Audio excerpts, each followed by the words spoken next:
Hello and welcome to our video on parallel box plots. Parallel box plots, that's when you've got two or more box plots side by side. So we've got some examples here with two.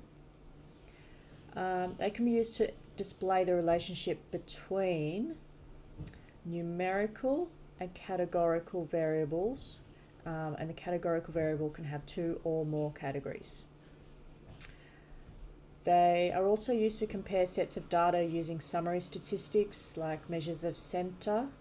The median would be the best measure of centre for a box plot, and spread, the interquartile range and the overall range.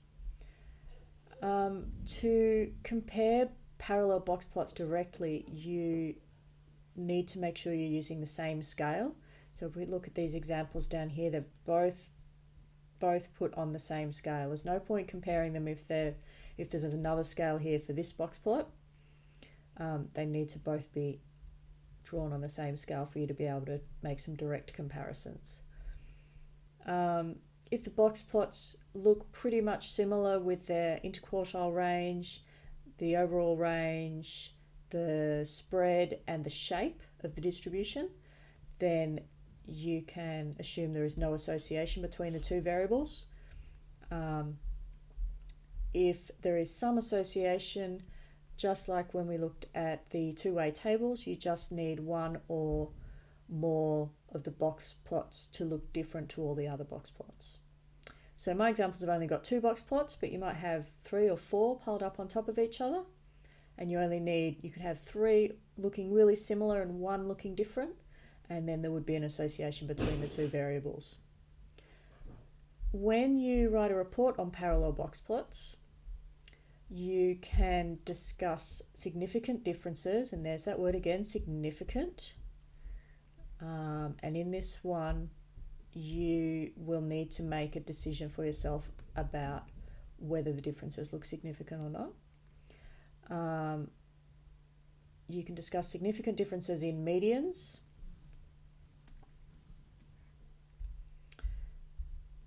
interquartile range, or shape of the distribution, which would include outliers.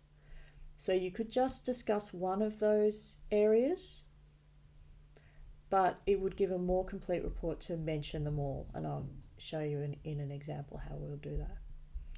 So this example here shows the age versus gender of Oscar winners from 1970 to 2001. So it's saying what age the females win their Oscars and what age the males win their Oscars.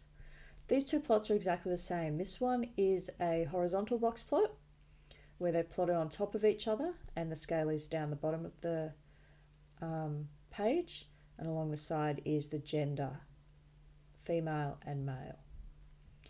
This one, exactly the same box plot, but we've got gender down the bottom, male and female, and the age scale is up the side. Doesn't matter whether it's side by side or on top of each other. Both work, and you need to be confident in reading both box plots. I'd like you to have a go at writing a report on these two box plots. You will need to estimate the median using the scale, and that's okay. And as you can estimate the interquartile range, that's quite okay. Pause the video now to have a go at writing your report, and make sure that you mention medians, interquartile range, and shape of the distributions, and whether you think they are associated or not, the two variables. Pause now.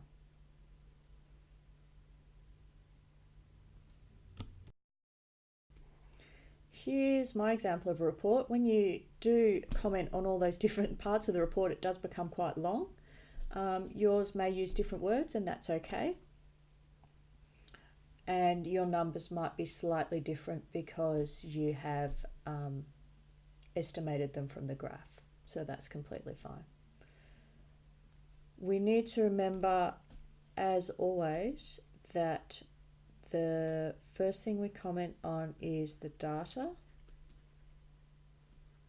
and then we talk about whether that means, or what it means. Is there an association between the two variables or not? When you're mentioning the data, you need to mention what type of display you're using as well. So you must have these things in your report somewhere. The parallel box plots show the age and gender of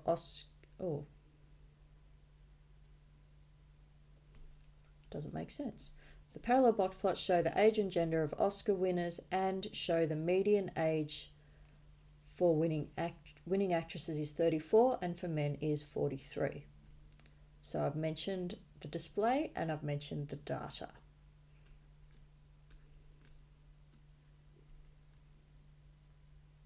The age range for female winners, 59, so this is the range, is wider than male winners.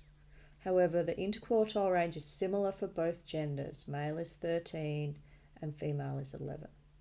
The shape of the female plot is positively skewed. That's this one here, because the tail goes out towards the positive side, with 3 outliers, whereas the male winners distribution is more symmetric with only 1 outlier. Overall, this shows that the variables of age and gender, so this is a part 2, what does it mean? The variables of age and gender of Oscar winners are associated for this group of winners because winning actresses tend to be younger than the male winners. And you also need to say are associated, that's important. And you need to say what the box plot is showing. Thanks for watching the video.